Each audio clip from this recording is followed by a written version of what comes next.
New Digha hoteliers association ও আদিবাসী বৃন্দের পরিচালনায় দুর্গোৎসবের শুভ সূচনা করেন জেলা সভাধিপতি উত্তম বারিক। পূর্ব মেদিনীপুর জেলার রামনগর বিধানসভার রামনগর ১ নম্বর ব্লকের সৈকতনগরী নিউ দীঘা হোটেলিয়ার্স অ্যাসোসিয়েশন ও আদিবাসী বৃন্দের পরিচালনায় দুর্গোৎসবের শুভ সূচনা করেন জেলা সভাধিপতি উত্তম বারিক। জেলা পরিষদের প্রাক্তন সভাধিপতি স্বর্গীয় দেবব্রত দাসকে স্মরণ করে সর্বজনীন শ্রী শ্রী দুর্গোৎসব 2024-এর শুভ উদ্বোধন করলেন পূর্ব মেদিনীপুর জেলা পরিষদের সভাধিপতি তথা পটাশপুর বিধানসভা কেন্দ্রের বিধায়ক উত্তম বারিক। এই অনুষ্ঠানে বিশিষ্ট অতিথি হিসেবে উপস্থিত ছিলেন পশ্চিমবঙ্গ INTTUC এর সম্পাদক আমিন সোহেল, উপস্থিত ছিলেন জেলা পরিষদের খাদ্য কর্মাধ্যক্ষ তমাল তরু দাস মহাপাত্র, উপস্থিত ছিলেন জেলা পরিষদের সদস্যা রিজিয়া বিবি, উপস্থিত ছিলেন রামনগর 1 পঞ্চায়েত সমিতির শিক্ষা কর্মাধ্যক্ষ কৌশিক বারিক, উপস্থিত ছিলেন রামনগর 1 পঞ্চায়েত সমিতির সদস্য দীপক সার সহ অন্যান্য নেতৃত্ববৃন্দ ও গুণী জ্ঞানী ব্যক্তিগণ। এছাড়া উপস্থিত ছিলেন নিউ দীঘা হোটেলিয়ার্স অ্যাসোসিয়েশন ও আদিবাসী বৃন্দ কমিটির সভাপতি সম্পাদক সহ সমস্ত সদস্যবৃন্দ। এই অনুষ্ঠানে 200 জনের হাতে পুজোর কাপড় তুলে দেওয়া হলো। এছাড়াও এদিন অঙ্কন প্রতিযোগিতার আয়োজন করা হয়েছিল।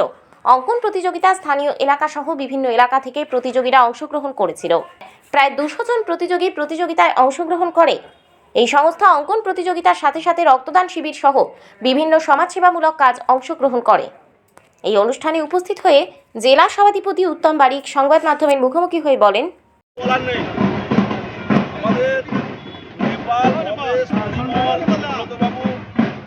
এদের অক্লান্ত পরিশ্রম কয়েক মাস ধরে বাংলা তথা বাঙালির শ্রেষ্ঠ উৎসব শারদ উৎসব অত্যন্ত দৃষ্টি নন্দন করে এলাকার মানুষের উদ্দেশ্যে উৎসর্গিত করেছেন। আবার বিভিন্ন ক্ষেত্রে প্রতিভার বহিঃপ্রকাশের জন্য প্রতিযোগিতার ব্যবস্থাও রেখেছেন। অঙ্কন প্রতিযোগিতা ছিল, আনুমানিক 1000 প্রতিযোগী অংশগ্রহণ করেছিলেন।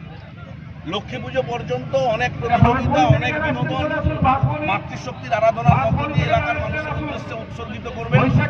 বিশেষ করে বস্ত্র বিতরণ আজকে হলো, আগামীকাল আবার রক্তদান শিবির, অর্থাৎ মানুষের সেবায় যে তারা করে চলেছেন এই বার্তা মাতৃশক্তির আরাধনার মধ্য দিয়ে আমরা। আরে ভাই, মনুষ্য জাতিতে 3টি দান হচ্ছে পুণ্যদান, অন্নদান, রক্তদান এবং বস্ত্রদান। এই উদ্বোধনী অনুষ্ঠান নয়, মানুষ হিসাবে প্রত্যেকের দায়িত্ব অসহায়, নির্যাতিত, নিপীড়িত মানুষের পাশে দাঁড়িয়ে মানুষকে সেই কাজটা এই পুজো কমিটি করছেন। সপ্তমী থেকে অষ্টমী নবমী 3 দিন মায়ের প্রসাদ বিতরণের ব্যবস্থা রেখেছেন। এখানেই তো ভারতবর্ষের মানুষের কাছে স্বাস্থ্যকর স্থানের প্রথম রূপরেখা। কতটা নজরদারি মানসিক বিনোদনের জন্য ক্লান্ত মানুষজন দীঘায় আসেন ছুটি কাটাতে। সারা ভারতবর্ষের বিভিন্ন রাজ্য থেকে মানুষ এখানে আসেন। পুজোতেও বিভিন্ন রাজ্যের মানুষ এখানে আসবেন, তাই পুজো মণ্ডপগুলো দৃষ্টিনন্দনভাবে সেই সমস্ত দর্শনার্থীর উদ্দেশ্যে। মাতৃমণ্ডপের 42তম বর্ষের আজকে মণ্ডপের উদ্বোধন হলো। উদ্বোধন করলেন সম্মানীয় সভাধিপতি উত্তম বারিক মহাশয়। সঙ্গে ছিলেন আমাদের দীঘা থানার ভারপ্রাপ্ত ওসি সাহেব, জেলার খাদ্য কর্মাধ্যক্ষ তমাল তরু দাস মহাপাত্র বা অন্যান্য পূর্ত কর্মাধ্যক্ষ মানব পড়ুয়া মহাশয়, সদস্য রিজিয়া বিবি থেকে সবাই, পীযুষ পণ্ডা পটাশপুর 1 ব্লকের সহসভাপতি, সবাই থেকে মোটামুটি পুজো মণ্ডপের উদ্বোধন আজকে হয়েছে।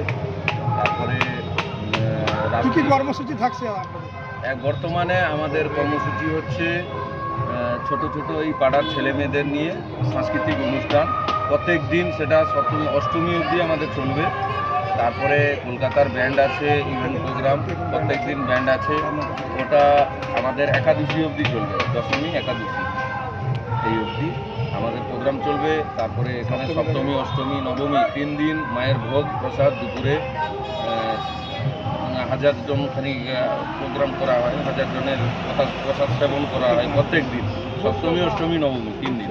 আগামী দিনে কি চিন্তা ভাবনা নিয়েছেন? আগামী দিনে এই পুজোটাকে এই নিউ দীঘা হোটেলিয়ার্স অ্যাসোসিয়েশন ও নিউ দীঘা অধিবাসী বৃন্দের যে মানে পরিচালনায় এটাকে আগামী বছর আরও বৃহত্তম করার প্রচেষ্টা আছে। নাম নেপাল ভূঁইয়া, নিউ দীঘা হোটেলিয়ার্স অ্যাসোসিয়েশনের। আগামী দিনে আমরা এগিয়ে নিয়ে যাব ওনার এই প্রতিষ্ঠিত হোটেলিয়ার্স অ্যাসোসিয়েশন এবং ইন্ডিয়া অধিবাসী পরিচালনায় এই পুজো আগামী দিনে আমরা বৃহৎ আকারে ওনাকে স্মরণ করে আমরা পরিচালনা করতে থাকি এবং এই এলাকার জনগণ প্রতিভাবানের জনগণের স্বার্থে আমরা বিভিন্ন রকম প্রোগ্রামের মাধ্যমে এই পুজোটাকে সবার কাছে আমরা আনন্দ উৎসবের মাধ্যমে পরিবেশন করি। কোন কোন সমাজসেবামূলক কাজে যুক্ত হয়? সমাজসেবামূলকভাবে আমরা অনেক রকম প্রোগ্রাম রেখেছি, যেরকম আজকে ছোটো বাচ্চাদের নিয়ে প্রায় 1000 ছোটো ছোটো বাচ্চা অঙ্কন প্রতিযোগিতা হয়েছে। আজকে বস্ত্রদান হয়েছে, গরিব দুঃখী যারা আছেন যাদেরকে বস্ত্রদান করা হয়েছে। কালকে আমাদের 10টার সময় ব্লাড ডোনেশন ক্যাম্প আছে, সেটাও আমরা আয়োজন করা হয়েছে আগামী দিনে, যাতে আমরা লোকের রক্তের প্রয়োজনে তাদের সহযোগিতা করতে পারি। এছাড়া আমরা সপ্তমী, অষ্টমী, নবমী এই 3 দিন এখানে সবার জন্য আমরা মায়ের প্রসাদ বিতরণের ব্যবস্থা থাকি। প্রায় প্রত্যেক দিন 1000 জন দর্শনার্থী আসে যারা এখানে প্রসাদ গ্রহণ করে। পর্যটকদের জন্য কি বিশেষ কোনো ব্যবস্থা আছে? পর্যটকদের জন্য প্রশাসনের সঙ্গে আমাদের মিটিং হয়েছে, প্রশাসন সব রকমের ব্যবস্থা নিয়েছে। অসুবিধা হলে আমাদের যে ভলেন্টিয়াররা আছে তারাও আমরা কমিটির পক্ষ থেকে প্রশাসনের সঙ্গে থেকে যৌথভাবে আমরা সবার সহযোগিতা করি।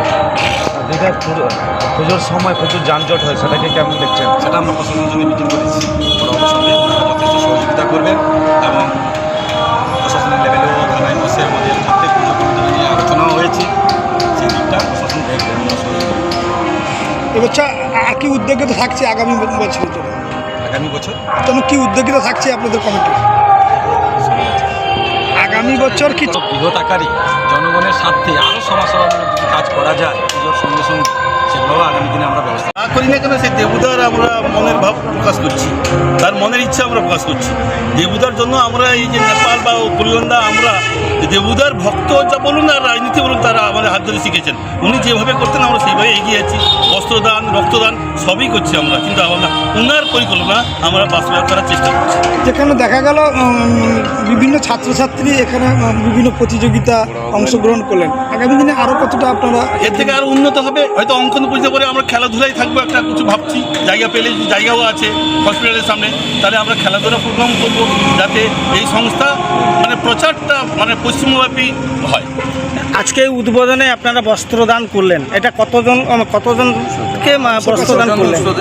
আমরা 200 জনের ব্যবস্থা করছি, আগামী দিনে আরও বেশি দেওয়ার চেষ্টা করব। এরকম সামাজিক প্রোগ্রাম আর কি থাকছে? এই ধরুন কালকে রক্তদান হচ্ছে, তারপরে আমরা প্রসাদ বিতরণ করব। আরও ভাবছি যদি আমরা যে নৃত্য অনুষ্ঠান করবো, সমাজমূলক শিক্ষামূলক ব্যবস্থা আছে, যার যাত্রা বা নাচ গানের মধ্যে এটা তো সমাজ শিক্ষামূলক ব্যবস্থা, এটাও চেষ্টা করছি। আগামী আরও চিন্তা নিউ দীঘা হোটেলিয়ার্স অ্যাসোসিয়েশন ও নিউ দীঘা অধিবাসীবৃন্দের পরিচালনায় আমরা গুটি গুটি বায়ে 41তম বর্ষ পদার্পণ করে 42তম বর্ষ উপনীত হয়েছি। আমরা এই পুজো সমস্ত হোটেলিয়ার্স অ্যাসোসিয়েশন প্রত্যেকেই মেম্বার, প্রত্যেকের সহযোগিতা, সহানুভূতি এবং আন্তরিকতায় আমরা আজকে এই মাতৃ বন্দনায় এবং মাতৃ আরাধনায় ব্রতী হয়েছি। আমাদের এই কমিটির সভাপতি সুব্রত দাস মহাদয়, উনি আমার সামনে আছেন, আমি এই কমিটির সেক্রেটারি। আমরা খুব ঐকান্তিক প্রচেষ্টায় প্রত্যেককে সাথে নিয়ে আমাদের এই পূজা কমিটির প্রত্যেক সদস্যবৃন্দরা সবাই আমরা এই পুজোর কটা দিন আমরা ঝাঁপিয়ে পড়ি, মাতৃ আরাধনায় ব্রতী হই। পথ চলতি সমস্ত দীঘায় আগত পর্যটকবৃন্দ, সমস্ত মানুষরা এখানে এসে দলে দলে আমাদের পুজো মণ্ডপ, মাতৃ প্রতিমা সমস্ত কিছু খুব আন্তরিকতার সহিত ওনারা উপভোগ করেন, আনন্দ উপভোগ করেন। আমাদের পূজার এই কটা দিন আমরা বিভিন্ন সমাজমূলক কার্যকলাপেও আমরা অংশগ্রহণ করে থাকি। তার মধ্যে আমাদের আছে রক্তদান শিবির, আমরা বস্ত্রদানের আয়োজন করে থাকি। সমাজের এই এলাকার দুস্থ মানুষজনদের প্রত্যেকের কাছে আমরা ওনাদের হাতে বস্ত্র তুলে দিই। আমরা পুজোর কটা দিন আমরা প্রত্যেক দিন আমরা প্রসাদ এবং খাওয়া দাওয়ার আয়োজন করে থাকি। আমরা সবাই একসাথে মিলে বসে প্রত্যেক মেম্বারদের নিয়ে সপ্তমী, অষ্টমী, নবমী, এবছর দশমীও আমরা আয়োজনের ব্যবস্থা করেছি। আমরা এই পুজো কটা দিন আমরা বসে আঁকো প্রতিযোগিতা, অঙ্কন প্রতিযোগিতা, নৃত্যর বিভিন্ন অনুষ্ঠান হয়ে থাকে, প্রতিযোগিতার আয়োজন করে থাকি, আবৃত্তি এবং বিভিন্ন সাংস্কৃতিক কার্যকলাপগুলো আমরা করে থাকি। বিভিন্ন সাংস্কৃতিক কলাকুশলী বৃন্দরা আমাদের এখানে আসেন। পুজোর কটা দিন সন্ধ্যা থেকে রাত 10টা পর্যন্ত আমাদের বিভিন্ন সাংস্কৃতিক মনজ্ঞ অনুষ্ঠানের মাধ্যমে আমাদের এই অনুষ্ঠানগুলোকে আমরা সাফল্যমণ্ডিত এবং প্রত্যেকের কাছ থেকে আমরা সহানুভূতি নিয়ে সফল করার চেষ্টা করে থাকি। আমাদের সবচেয়ে বড় সমস্যাটা এক সময় হয়ে ওঠে, মানে আমরা যে পুজো উন্মাদনা এবং কৈলাস থেকে যখন মায়েরা আসেন আমাদের এই মুহূর্তে, তখন এই পুজোর কটা দিন আমরা খুব মাতৃ আরাধনায় ব্রত হয়ে যাই।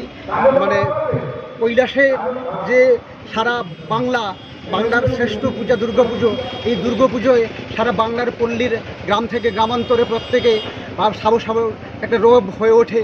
প্রত্যেকে একটা মাতৃ আরাধনায় ব্রতী হয়ে আমরা প্রত্যেকে সেজে উঠি এই দুর্গাপূজার দুর্গা প্রতিমার আরাধনা করার জন্যে।